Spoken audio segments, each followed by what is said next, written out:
One Christmas was so much like the other.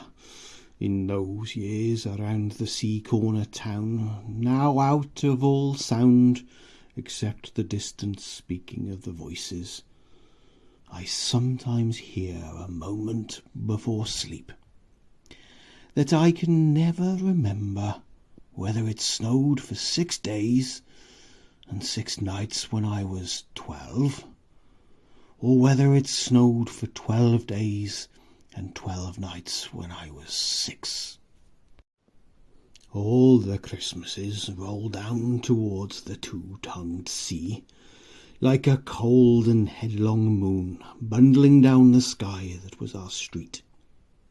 And they stop at the rim of the ice-edged fish-freezing waves, and I plunge my hands in the snow and bring out whatever I can find.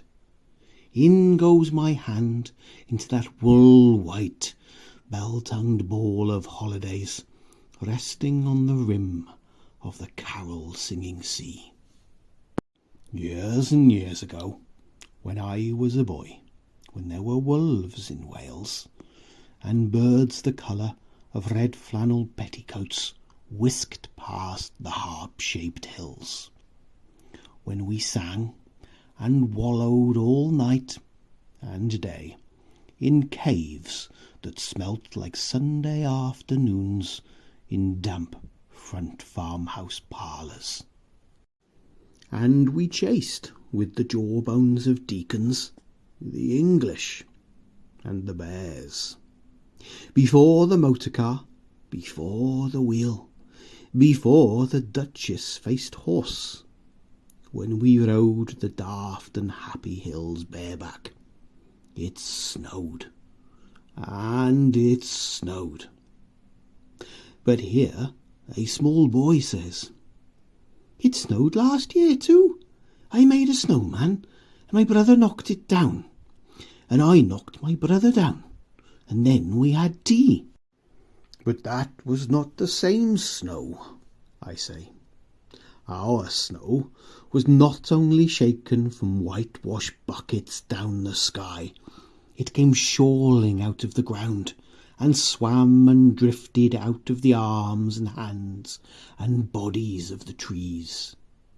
Snow grew overnight on the roofs of the houses like a pure and grandfather moss, minutely ivied the walls, and settled on the postman opening the gate like a dumb, numb thunderstorm of white, torn Christmas cards. There were church bells too, in the bat-black, snow-white belfries, tugged by bishops and storks, and they rang their tidings over the bandaged town, over the frozen foam of the powder and ice-cream hills, over the crackling sea. It seemed that all the churches boomed for joy under my window, and the weathercocks crew for Christmas on our fence. And then the presents? There were the useful presents, engulfing mufflers of the old coach days, and mittens made for giant sloths, zebra scarfs of a substance like silky gum that could be tug-o-warred down to the galoshes, blinding tam-o'-shanters like patchwork tea-cosies, and bunny-suited busbies, and balaclavas for victims of head-shrinking tribes. From aunts who always wore wool next to the skin, there were moustached and rasping vests that made you wonder why the aunts had any skin left at all. And once I had a little crocheted nosebag from an aunt, now, alas, no longer whinnying with us, and pictureless books in which small boys, though warned with quotations not to, would skate on Farmer Giles's pond, and did, and drowned, and books that told me everything about the wasp, except why. Go on to the useless presents. Bags of moist and many-coloured jelly babies, and a folded flag and a false nose, and a tram conductor's cap, and a machine that punched tickets and rang a bell. Never a catapult. Once, by a mistake that no one could explain, a little hatchet, and a celluloid duck that made, when you pressed it, a most unduck-like sound, a mewing moo that an ambitious cat might make who wished to be a cow, and a painting book in which I could make the grass, the trees, the sea, and the animals any colour I please. And still the dazzling sky-blue sheep are grazing in the red field under the rainbow-billed and pea-green birds.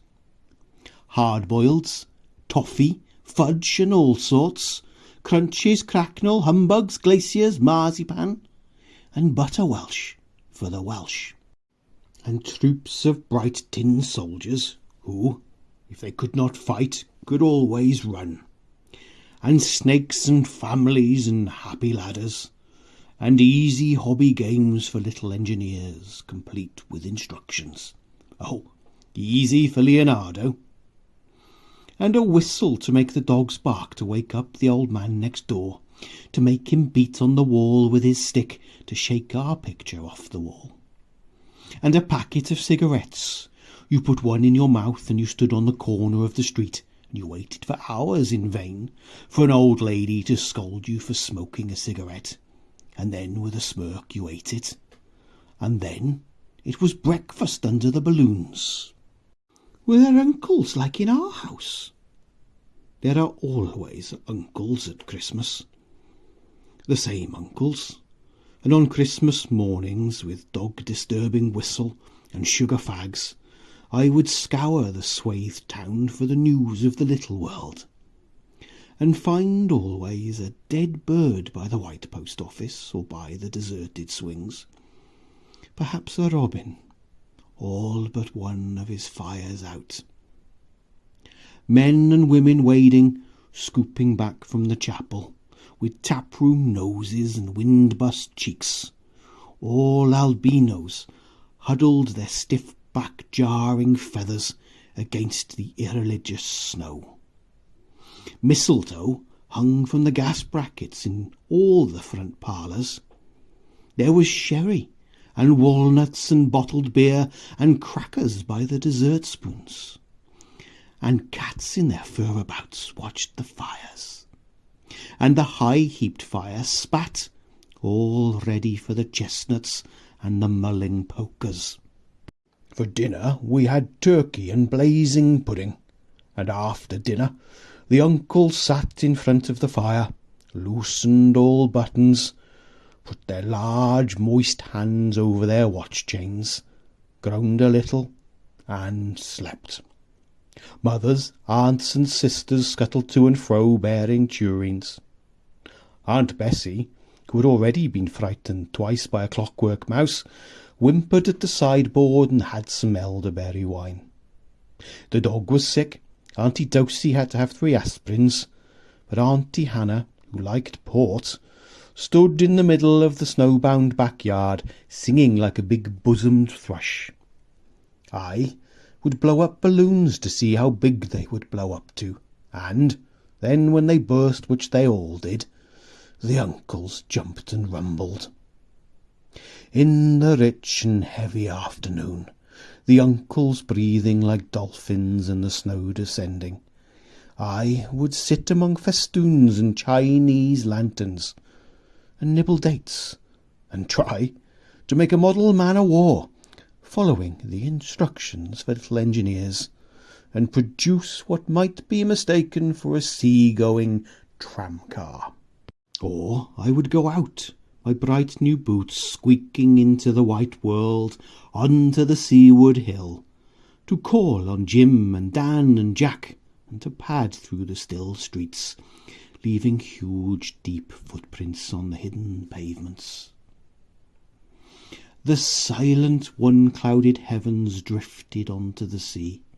Now we were snow-blind travellers lost on the North Hills, and vast dewlapped dogs with flasks round their necks ambled and shambled up to us, baying, "Excelsior!" We returned home through the poor streets, where only a few children fumbled with bare red fingers in the wheel-rutted snow and catcalled after us, their voices fading away as we trudged uphill into the cries of the dock-birds and the hooting of the ships out in the whirling bay. And then, at tea, the recovered uncles would be jolly, and the ice cake loomed in the centre of the table like a marble grave. Auntie Hannah laced her tea with rum, because it was only once a year. Some few large men sat in the front parlours without their collars, uncles almost certainly, trying their new cigars, holding them out judiciously at arm's length, returning them to their mouths, coughing, then holding them out again as though waiting for the explosion. And some few small aunts, not wanted in the kitchen, nor anywhere else for that matter, sat on the very edges of their chairs, poised and brittle, afraid to break, like faded cups and saucers. Always on Christmas night there was music. An uncle played the fiddle, a cousin sang Cherry Ripe, and another uncle sang Drake's Drum.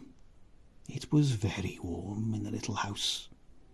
Auntie Hannah, who had got on to the parsnip wine, sang a song about bleeding hearts and death, and then another, in which she said her heart was like a bird's nest. And then everybody laughed again, and then I went to bed. Looking through my bedroom window, out into the moonlight and the unending smoke-coloured snow, I could see the lights in the windows of all the other houses on our hill, and hear the music rising from them up the long, steadily falling night. I turned the gas down. I got into bed. I said some words to the close and holy darkness, and then I slept.